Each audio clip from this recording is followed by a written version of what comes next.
এবং তোমরা জানো যারা ক্লাস 10-এ পড়ছো, তোমাদের আঞ্চলিক ভূগোলের একটা বড় টপিক কিন্তু ভারতবর্ষ, এবং এখান থেকে তোমাদের বলেছি 40%-এর উপর কিন্তু কোশ্চেন আসে।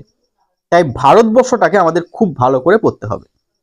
আগের দিন আমরা প্রথম ক্লাস করেছি, সেখানে আমরা কি করেছি, সেখানে আমরা আলোচনা করেছি তোমাদের ভারতবর্ষের কোন কোন টপিকগুলো পড়তে হবে, পাশাপাশি ভারতের অবস্থান সম্পর্কে অল্প কিছু তোমাদের বলেছি।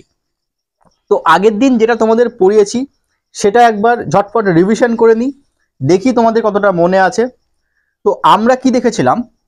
আমরা দেখেছিলাম আমাদের দেশ ভারতবর্ষ হলো পৃথিবীর সব থেকে বৃহত্তম গণতান্ত্রিক দেশ। ফার্স্ট পয়েন্ট এটাই কিন্তু তোমাদের আমি বলেছিলাম। ভারতবর্ষের অবস্থান কোথায়? তো আমরা অক্ষাংশ এবং দ্রাঘিমাংশ সাপেক্ষে দেখেছিলাম আমাদের ভারতবর্ষ অবস্থিত উত্তর পূর্ব গোলার্ধে। এইগুলো তোমাদের আগের ক্লাসে হয়ে গেছে, যারা আগের ক্লাসটা করোনি অবশ্যই করে নিবে। পরপর যদি ক্লাসগুলো করো দেখবে পুরো জিনিসটা তোমার একদম সিরিয়াল অনুযায়ী মনে থেকে যাবে, আর একটা ক্লাস মিস চলে গেলে কিন্তু তোমাদের সেই ব্রেকটা পড়ে যাবে। আচ্ছা দেখো, ভারতবর্ষ কি বলেছিলাম? ভারতবর্ষ হলো উত্তর পূর্ব গোলার্ধের একটা দেশ, এবং এটাও তোমাদের বলেছিলাম ভারতবর্ষ হলো পৃথিবীর সপ্তম বৃহত্তম দেশ। কততম বৃহত্তম? সপ্তম বৃহত্তম দেশ। পৃথিবীর সব থেকে বড় দেশ কি সেটা তোমাদের বলেছিলাম, রাশিয়া হলো পৃথিবীর সব থেকে বড় দেশ, এবং রাশিয়ার পর কানাডা। তো এইভাবে ভারতবর্ষ হলো সপ্তম বৃহত্তম দেশ। এবং ভারতবর্ষের অবস্থান কোন মহাদেশে যদি বলা হয়, সেটা হবে এশিয়া মহাদেশে। ভারতবর্ষের অবস্থান এশিয়া মহাদেশে। কটা মহাদেশ রয়েছে বলতো? 7টা মহাদেশ রয়েছে। এবং রিসেন্টলি খবরে তোমরা একটা জিনিস দেখেছো, নতুন একটা মহাদেশ কিন্তু আবিষ্কৃত হয়েছে, যার নাম কিন্তু জিনজিয়া ল্যান্ড। তো সেখানে আমি যাচ্ছি না, আমরা বেসিক ধরে নিই 7টা মহাদেশ রয়েছে, এবং ভারতবর্ষ অবস্থান করছে এশিয়া মহাদেশে। আর এশিয়াই হলো কিন্তু বৃহত্তম মহাদেশ। এশিয়া মহাদেশের ঠিক কোন জায়গায় ভারতবর্ষের অবস্থান, এটাও তোমাদের মনে রাখতে হবে। যাদের কাছে একটু ম্যাপ রয়েছে, বিশেষ করে ওয়ার্ল্ড ম্যাপ এবং ইন্ডিয়ার ম্যাপ, তোমরা অবশ্যই জোগাড় করে নেবে। ম্যাপ থাকলে জিনিসটা পড়তে তোমাদের দেখবে অনেকটা সুবিধা হবে। এই ভারতবর্ষ অবস্থান করছে সাউথ এশিয়ায়, মানে এশিয়ার দক্ষিণ অংশটায় ভারতবর্ষ অবস্থান করছে। তো এইটুকু তোমাদের আগের ক্লাসে আমি বলেছিলাম। এছাড়াও তোমাদের বলেছিলাম ভারতবর্ষের প্রতিবেশী দেশগুলো সম্পর্কে, এবং ভারতবর্ষের আশেপাশে কোন জলাশয়টা রয়েছে। কটা দেশের নাম আমরা পেয়েছিলাম ভারতের প্রতিবেশী দেশ? 1 নাম্বার পেয়েছিলাম পাকিস্তান। পাকিস্তান। 2 নাম্বার আফগানিস্তান।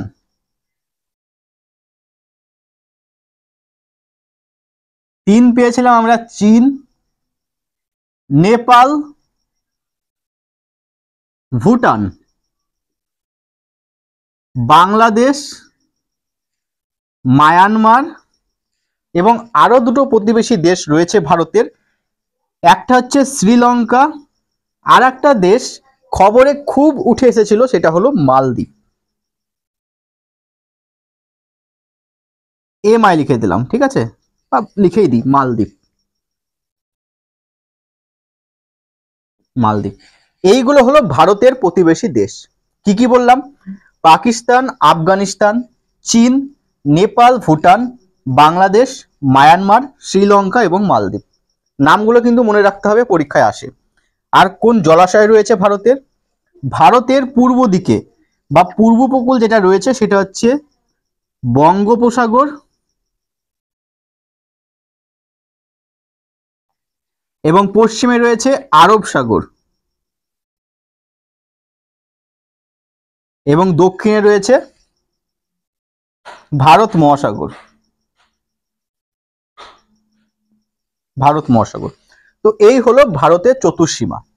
দেশগুলো কি কি পেলাম? পাকিস্তান, আফগানিস্তান, চীন, নেপাল, ভুটান, বাংলাদেশ এবং মায়ানমার। এছাড়াও পেলাম শ্রীলঙ্কা এবং মালদ্বীপ। আর জলাশয় কি পেলাম? পূর্ব দিকে পেলাম বঙ্গোপসাগর, পশ্চিমে পেলাম আরব সাগর, এবং দক্ষিণে পেলাম কি? ভারত মহাসাগর। বোঝা গেছে? এই হলো ভারতের চতুর্সীমা। এছাড়াও তোমাদের আগের দিনে আমি ভারতের পূর্বতম শেষ বিন্দু, পশ্চিমতম বিন্দু, উত্তরতম বিন্দু, দক্ষিণতম বিন্দু, এগুলো বলেছিলাম। কার কার মনে আছে একটু কমেন্টে জানাও। আজকে যেটা শিখবো সেটা হচ্ছে ভারতের ঠিক মাঝখান দিয়ে একটা রেখা চলে গেছে, একটা কাল্পনিক রেখা চলে গেছে, ভারতের ঠিক মাঝখান দিয়ে গেছে, এটা ঠিক মাঝখান দিয়ে একটা কাল্পনিক রেখা চলে গেছে। এই রেখাটাকে আমরা জানি কর্কট ক্রান্তি রেখা নামে। কি বললাম? কর্কট ক্রান্তি রেখা, কর্কট ক্রান্তি রেখা। এই রেখার মান হচ্ছে 23.5 ডিগ্রি উত্তর। ভারতের মাঝখান দিয়ে কোন রেখা গেছে? ভারতের মাঝখান দিয়ে গেছে কর্কট ক্রান্তি রেখা। কর্কট ক্রান্তি রেখার মান কত? 23.5 ডিগ্রি উত্তর। এবার আমাদের প্রশ্ন যেটা আসতে পারে সেটা হলো, এই যে কর্কট ক্রান্তি রেখার কথা তোমাদের বললাম, এই কর্কট ক্রান্তি রেখা ভারতের কোন রাজ্যের ওপর দিয়ে গেছে? দেখো কোথায় কোন রাজ্য রয়েছে, তোমরা একটু ভারতের ম্যাপ একটা কিনে নেবে এবং বারবার দেখবে, দেখবে আয়ত্তে চলে আসবে। এটা কিন্তু তোমাদের বারবার জানা উচিত যে ভারতের কোন জায়গায় কোন রাজ্যটা রয়েছে। এই জিনিসটা তোমাদের কিন্তু ম্যাপ পয়েন্টিংয়েও সাহায্য করবে। যখন ম্যাপ পয়েন্টিং করবে কোন একটা নদী বা কোন একটা শিল্পাঞ্চল, কোন একটা শহর যখন তোমাদের পয়েন্ট করতে দিবে, তখন যদি সেই রাজ্যটা তোমাদের জানা থাকে তাহলে দেখবে ম্যাপ পয়েন্টিংটা অনেক সহজ হয়ে যাবে তোমার কাছে। তো অবশ্যই কিন্তু একটা ভারতের ম্যাপ কিনে নেবে। এবার দেখো, এই যে কর্কটক্রান্তি রেখার কথা তোমাদের বললাম 23.5 ডিগ্রি উত্তর, এই কর্কটক্রান্তি রেখা ভারতের কোন কোন রাজ্যের ওপর দিয়ে গেছে সেটা জানতে হবে। তো প্রথমেই পশ্চিম থেকে ধরছি, পশ্চিমে যে রাজ্যটা পড়বে সেটা হচ্ছে গুজরাট।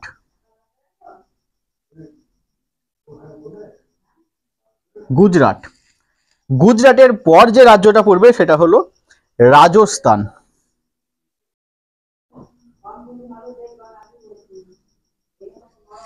প্রথমেই পড়বে গুজরাট, গুজরাটের পর পড়বে রাজস্থান, তারপরে পড়বে মধ্যপ্রদেশ।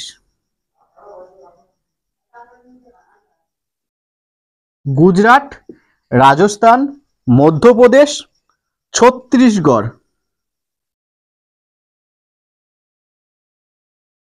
ছত্তিশগড়, ঝাড়খণ্ড।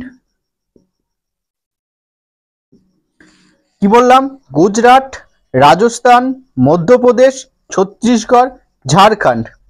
ঝাড়খণ্ডের পর পড়বে পশ্চিমবঙ্গ।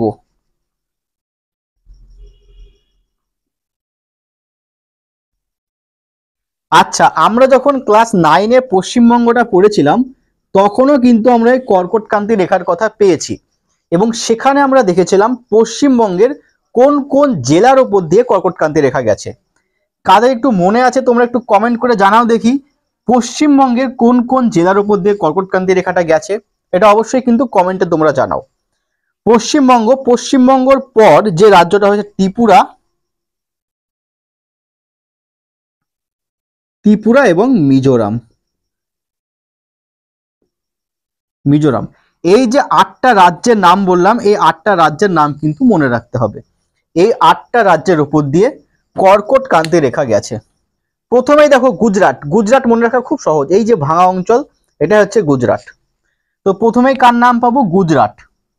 গুজরাটের পর পাবো রাজস্থান, রাজস্থানের পর পাবো মধ্যপ্রদেশ, মধ্যপ্রদেশের পর পাবো ছত্তিশগড়, ছত্তিশগড়ের পর পাবো ঝাড়খণ্ড, তারপরে পশ্চিমবঙ্গ, পশ্চিমবঙ্গের পর বাংলাদেশ পড়ে যাচ্ছে এবং তারপরে আমাদের ওই একদম পূর্ব দিকে রয়েছে ত্রিপুরা এবং মিজোরাম।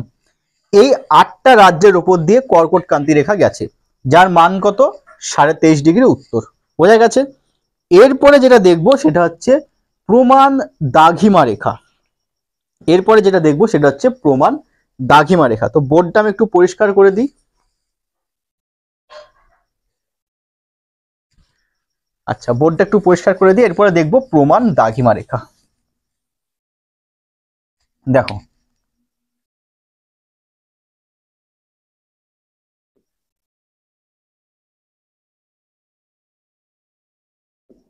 প্রমাণ দ্রাঘিমা রেখা। প্রমাণ দ্রাঘিমা রেখা কাকে বলে সেটা আগে জানতে হবে। প্রমাণ দ্রাঘিমা রেখা হলো যে দ্রাঘিমা রেখার সাপেক্ষে কোন একটা দেশ বা কোন একটা অঞ্চলের সময় নির্ণয় করা হয়, সেটাই হলো প্রমাণ দ্রাঘিমা রেখা। এবার সময় নির্ণয়ের জন্য আমরা কোন রেখাটাকে ধরে থাকি? মূল মধ্যরেখাকে, যেটার মান হচ্ছে 0°। এবং এই 0° বরাবর তুমি যদি পূর্ব গোলার্ধে যাও তো কি হয়, টাইম বাড়তে থাকে, এবং পশ্চিম গোলার্ধে গেলে টাইম কমতে থাকে, যেটা কিন্তু আমরা ক্লাস 9-এ খুব ভালো করে পড়েছিলাম এবং প্রচুর অঙ্ক ছিল, সেগুলো করেছিলাম। এবার দেখো, দ্রাঘিমা রেখার সাহায্যে আমরা কোনো দেশ বা কোনো অঞ্চলের সময় নির্ণয় করে থাকি। এই রকমই ভারতের একটা দ্রাঘিমা রেখাকে ধরে সেই রেখাকে ভারতের প্রমাণ দ্রাঘিমা রেখা বলা হচ্ছে, এবং সেই দ্রাঘিমা রেখার সাহায্যে পুরো ভারতবর্ষের সময় নির্ণয় করা হচ্ছে। এবার দেখো, ভারতবর্ষের উপর দিয়ে তো প্রচুর দ্রাঘিমা রেখা গেছে। এবার যদি সবকটা দ্রাঘিমা রেখাকে ধরে আমরা সময় নির্ণয় করতাম, কি হতো বলতো? একটা গন্ডগোল সৃষ্টি হতো। এখানে একটা টাইম, আবার তুমি দেখছো গুজরাটে আর একটা টাইম বাসছে, আবার দেখছো রাজস্থানে এক টাইম, তামিলনাড়ুতে এক টাইম। তো কি হচ্ছে, একটা গন্ডগোল সৃষ্টি হচ্ছে। কিরকম গন্ডগোল? ট্রেনে করে যাচ্ছ, ট্রেনের একটা টাইম টেবিলে মানে গন্ডগোল রয়েছে, অফিসের একটা গন্ডগোল রয়েছে, আবার দেখবে পরীক্ষা হয়, সর্বভারতীয় পরীক্ষা, সেখানেও একটা গন্ডগোল রয়েছে। এই জন্য ভারতের যে কোনো একটা দ্রাঘিমা রেখাকে ধরে পুরো ভারতবর্ষের সময় নির্ণয় করা হয়।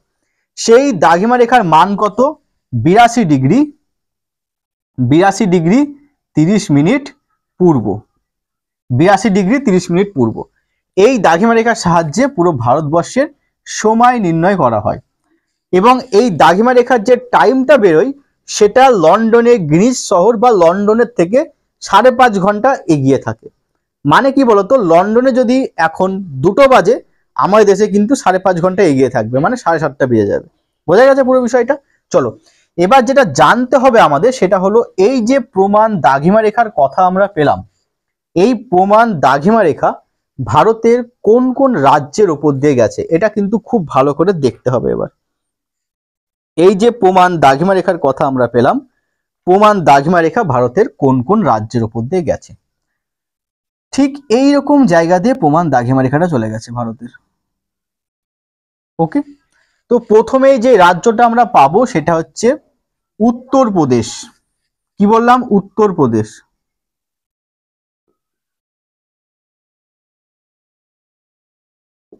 উত্তরপ্রদেশ, প্রথমেই যে রাজ্যটা পাবো সেটা হচ্ছে উত্তরপ্রদেশ। উত্তরপ্রদেশের ঠিক যদি জায়গাটা বলা হয় এলাহাবাদ, এখন প্রয়াগরাজ হয়ে গেছে, বা তুমি বলতে পারো মির্জাপুর।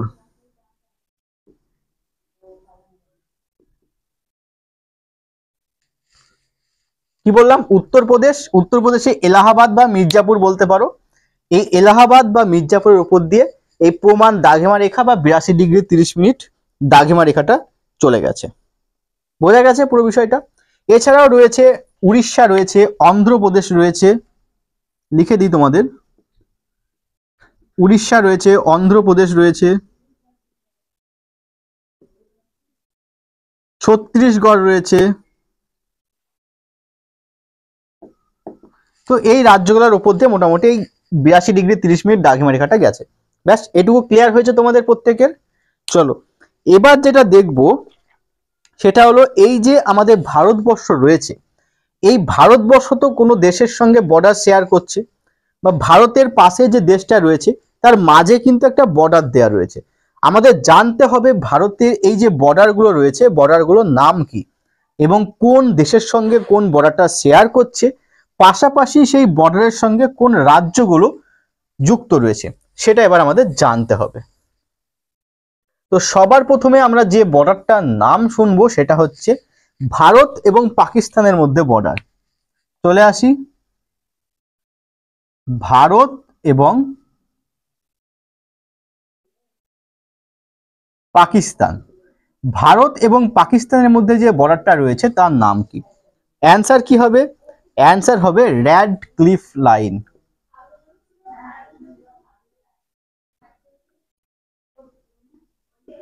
রেড ক্লিফ লাইন, এই নামগুলো কিন্তু মনে রাখতে হবে, পরীক্ষায় কিন্তু আসবে।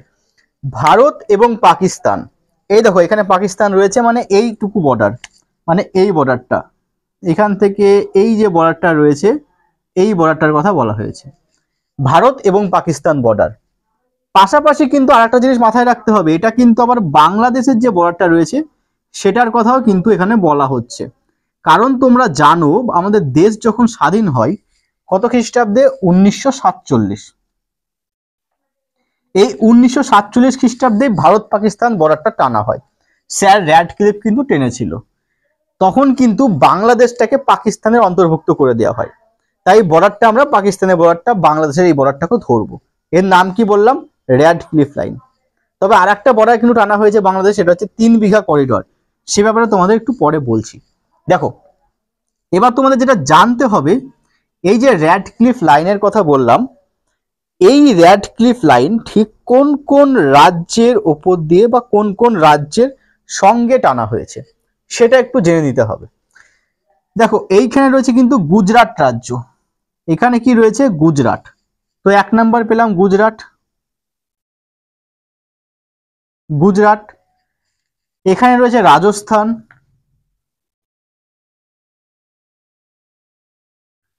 গুজরাট, রাজস্থানের পর রয়েছে পাঞ্জাব।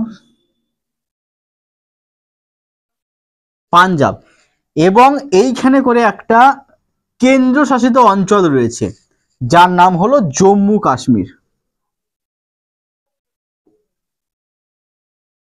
যার নাম হলো জম্মু কাশ্মীর। তো এই 3টে রাজ্য এবং জম্মু কাশ্মীর, এই কটা অঞ্চলের ওপর দিয়ে কিন্তু র্যাডক্লিফ লাইনটা টানা হয়েছে। বোঝা গেছে পুরো বিষয়টা? এরপরে দেখো, এবার চলে আসি বাংলাদেশ। সেই বর্ডারটার নামও কিন্তু আমরা পেলাম র্যাডক্লিফ লাইন। তো লিখতে পারি এরপরে ভারত বাংলাদেশ বর্ডার। ভারত ভারত বাংলাদেশ বর্ডার।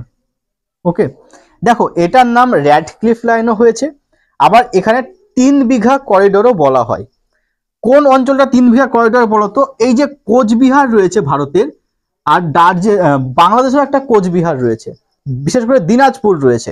আমাদের এখানে উত্তর দিনাজপুর, দক্ষিণ দিনাজপুর, কোচবিহার রয়েছে। বাংলাদেশেও দিনাজপুর রয়েছে। ওই অঞ্চলটায় যে বর্ডারটা, বা আর একটা জিনিস তোমরা শুনে থাকবে, সেটা হচ্ছে ছিটমহল। সেই বিষয়টা একটু তোমাদের বলে দিই। ছিটমহল, এই ছিটমহলটা আসলে কিছুই না, বেশ কিছু অঞ্চল রয়েছে, সেই অঞ্চল নিয়ে ভারত বাংলাদেশের মধ্যে একটা বিবাদ ছিল, এই অঞ্চলটা কার হবে। এবং সেই বিবাদটা মিটে যাওয়ার পর সেই যে বর্ডারটা দেওয়া হয় সেটাকেই কিন্তু আবার 3 বিঘা করিডোর বলা হয়।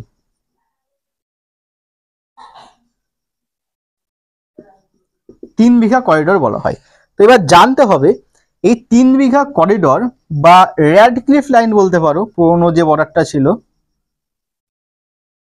র্যাডক্লিফ লাইন, এই বর্ডারটা কোন কোন রাজ্যের সঙ্গে টানা হয়েছে। প্রথমেই পেয়ে যাবো আমরা পশ্চিমবঙ্গ। পশ্চিমবঙ্গ, পশ্চিমবঙ্গর পর আমরা পাবো সিকিম, আসাম, মেঘালয়। মেঘালয়ের পর আমরা পাবো ত্রিপুরা, মিজোরাম। মিজোরাম, এই রাজ্যগুলোর মধ্যে কিন্তু বাংলাদেশের বর্ডারটা শেয়ার করে। বোঝা গেছে? তো ভারত পাকিস্তান এবং ভারত বাংলাদেশ হয়ে গেল। এবার আমরা দেখব ভারত চীন। এবার আমরা দেখব ভারত এবং চীন। ভারত এবং চীন, ভারত এবং চীনের মধ্যে যে বর্ডারটা সেটার নাম হলো ম্যাকমোহন লাইন।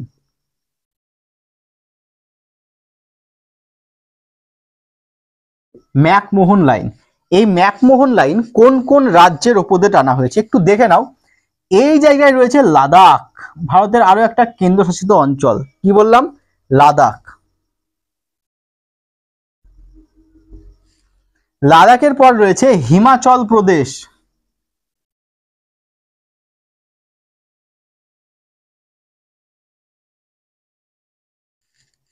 এখানে রয়েছে সিকিম এবং অরুণাচল প্রদেশ।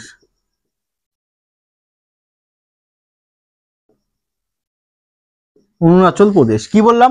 লাদাখ, হিমাচল প্রদেশ, সিকিম এবং অরুণাচল প্রদেশ, এই অঞ্চলগুলোর মধ্যে দিয়ে টানা হয়েছে ম্যাকমোহন লাইন। এবং ম্যাকমোহন লাইন কার কার বর্ডার? ভারত এবং চীনের বর্ডার। এই ভারত এবং চীনের বর্ডারের নাম হচ্ছে ম্যাকমোহন লাইন।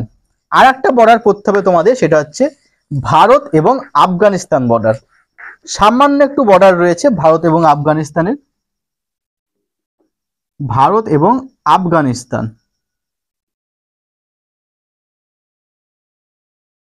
বর্ডারের নাম হচ্ছে ডুরান্ড লাইন।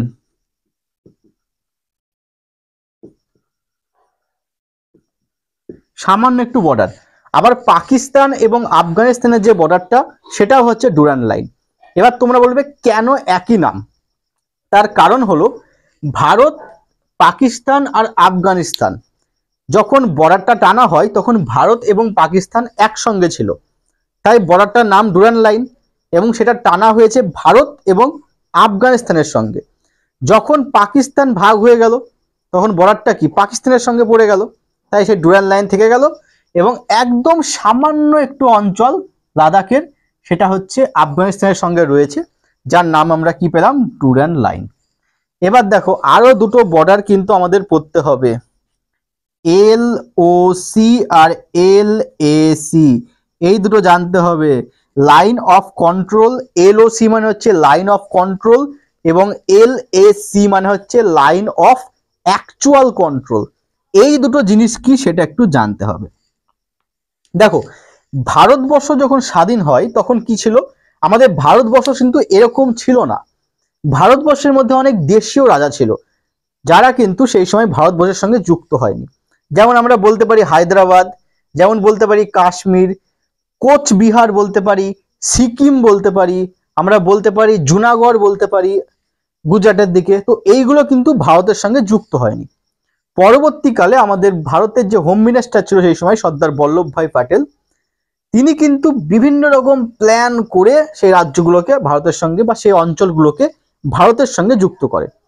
যেমন হায়দ্রাবাদে সেনা নামিয়ে যুদ্ধ হয়েছিল, পাকিস্তান যে এই জম্মু কাশ্মীরের যে অঞ্চলটা সেখানেও সেনা নামানো হয়েছিল। এরকম বিভিন্ন পরিকল্পনা করে অঞ্চলগুলোকে নেওয়া হয়।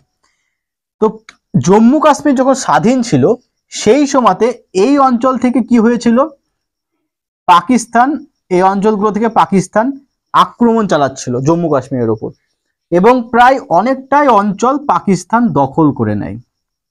বোঝা গেছে? প্রায় অনেকটা অঞ্চল পাকিস্তান দখল করে নেয়। এবার পাকিস্তান যে অঞ্চলটা দখল করেছে এবং ভারতের যে জম্মু কাশ্মীরের বর্ডার, এই অঞ্চলটাকে আমরা বলে থাকি, এই অঞ্চলটাকে আমরা বলে থাকি LOC, অর্থাৎ পাকিস্তান এবং জম্মুর বর্ডার। পাকিস্তানের যে অঞ্চলটা সেটাকে আমরা বলে থাকি পাক অকুপায়েড কাশ্মীর বা পাকিস্তানের দখলকৃত কাশ্মীর। এই পাকিস্তানের দখলকৃত কাশ্মীর এবং ভারতের কাশ্মীরের মধ্যে যে বর্ডার সেটাকে আমরা বলে থাকি LOC বা লাইন অফ কন্ট্রোল। বোঝা গেছে পুরো বিষয়টা? এবার দেখো LAC বা লাইন অফ অ্যাকচুয়াল কন্ট্রোল, এটা কি একটু বুঝে নাও। দেখো লাদাখের বেশ কিছুটা অঞ্চল কিন্তু চীন আবার দখল করে নেয়। আবার এইখানে করে একটা ভ্যালি ছিল, সেই ভ্যালিটাকে আবার পাকিস্তান চীনকে দিয়ে দেয় গিফট হিসেবে। তো ওই অঞ্চলটার সঙ্গে লাদাখের যে বর্ডারটা সেটাকে আমরা বলে থাকি LAC বা লাইন অফ অ্যাকচুয়াল কন্ট্রোল। তো আমরা বলতে পারি এটা লাদাখের সঙ্গে চীনের বা চীনের দখলকৃত অঞ্চলের বর্ডার। বোঝা গেল পুরো বিষয়টা যেটা বললাম, LAC এবং LOC। এবার দেখো এবার ভারতের দুটো প্রতিবেশী দেশ রয়েছে যাদের সঙ্গে কিন্তু ভারতের ভূমির কোনো সম্পর্ক নেই, জলাশয়ের সঙ্গে বর্ডার বা জলাশয়ের সঙ্গে সম্পর্ক বলতে পারি। কি কি সেই প্রতিবেশী দেশ? একটা মালদ্বীপ এবং একটা হলো শ্রীলঙ্কা। তো এইগুলো কিন্তু আমাদের পুরোটাই মনে রাখতে হবে, ভারতের প্রতিবেশী দেশের নাম এবং ভারতের কোন কোন দেশের সঙ্গে ভারতের কোন কোন রাজ্যের বর্ডারটা রয়েছে। এবার দেখো একটা প্রশ্ন এখান থেকে বেরিয়ে আসছে, তাহলে কোন দেশের সঙ্গে ভারতের সব থেকে বড় বর্ডার রয়েছে? অ্যান্সার কি হবে? অ্যান্সার হবে বাংলাদেশ। একটু লিখে নাও, অ্যান্সার হবে বাংলাদেশ। বাংলাদেশের সঙ্গে ভারতের সব থেকে বড় বর্ডার রয়েছে। এবং কোন দেশের সঙ্গে সব থেকে ছোট বর্ডার? সেটা হবে আফগানিস্তান। এবং ভারতের কোন প্রতিবেশী দেশের সঙ্গে কোনো বর্ডার নেই? অ্যান্সার হবে মালদ্বীপ এবং শ্রীলঙ্কা। মালদ্বীপ এবং শ্রীলঙ্কার সঙ্গে ভারতের কোনো স্থলভাগের সম্পর্ক নেই, বা কোনো বর্ডার নেই। তো আশা করি আজকে যেটুকু পড়ালাম তোমরা বুঝতে পেরেছো। আর একটা কনসেপ্ট তোমাদের একটু ক্লিয়ার করিয়ে দিই, তাহলে হয়তো বিষয়টা আরো ভালো লাগবে। সেটা হচ্ছে উপদ্বীপ বা উপসাগর কি, বা আমরা অনেক সময় ভারতকে ভারতীয় উপদ্বীপ বা ভারতীয় উপমহাদেশ কথাটা ব্যবহার করে থাকি। এই জিনিসটা কি একটু তোমাদের বলে দিই। সবার প্রথমে আসি ভারতীয় উপমহাদেশ। আমরা বলে থাকি না উপমহাদেশ, ভারতীয় উপমহাদেশ। তো কি বললাম, ভারতীয় ভারতীয় উপমহাদেশ। কেন বলি সেটা একটু বলে দিই, এখান থেকেও পরীক্ষায় মাঝে সাঝে প্রশ্ন আসে। দেখো, ভারতকে উপমহাদেশ এই কারণেই বলা হয়, কারণ প্রথমত ভারতের আকৃতিটা হচ্ছে বিশাল একটা। তোমরা জানো ভারত বিশাল বড় একটা দেশ, পৃথিবীর 7ম বৃহত্তম দেশ, মানে বুঝতেই পারছো একটা অনেক বড় একটা দেশ কিন্তু হচ্ছে ভারতবর্ষ। পাশাপাশি আমরা দেখতে পাই ভারতবর্ষে পৃথিবীর প্রায় 15 ভাগের কাছাকাছি জনসংখ্যা কিন্তু ভারতে বাস করে। প্রায় 70%, প্রায় 70 থেকে 80% জনসংখ্যা কিন্তু ভারতবর্ষেই বাস করে পুরো পৃথিবীর মধ্যে। এবং তুমি পৃথিবীর যে দেশে যাও না কেন, ভারতীয় তোমার চোখে পড়বে।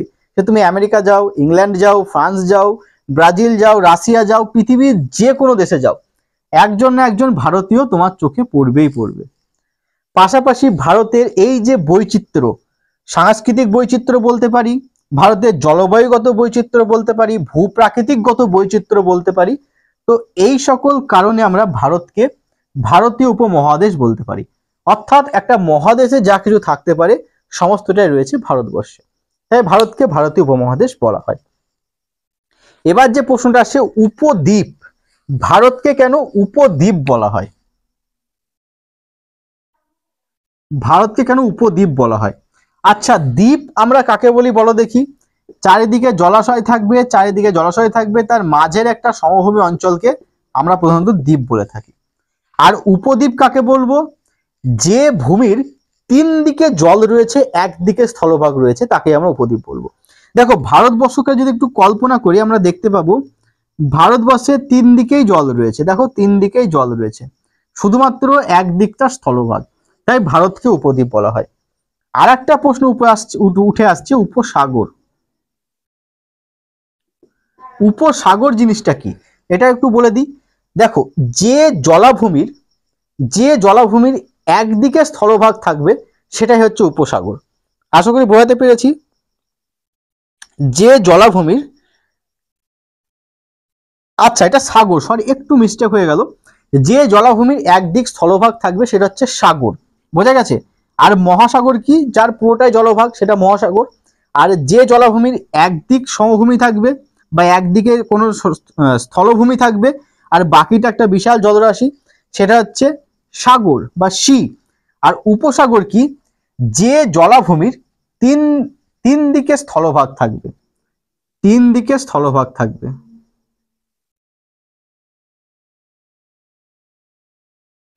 তিন দিকে স্থলভাগ থাকবে। যেমন ধরো, যেমন আমরা বলতে পারি 3 দিকে স্থলভাগ, এরকম যেমন আমরা বলতে পারি খামবাত উপসাগর এই জায়গায় রয়েছে, খামবাত উপসাগর। যেমন আমরা বলতে পারি মান্নান উপসাগর এই জায়গায় রয়েছে, মান্নান উপসাগর। তো এইগুলো হচ্ছে উপসাগর। উপদ্বীপ কি বললাম? যে স্থলভাগের 3 দিক জলভাগ, একদিক স্থলভাগ। আর উপসাগর কি বললাম? যে জলভাগের 3 দিক স্থলভাগ, একদিক জলভাগ, তাকে আমরা বলবো উপসাগর। তো আজকের ক্লাসটা এইটুকুই থাক, আবার নেক্সট দিন তোমাদের পড়াবো।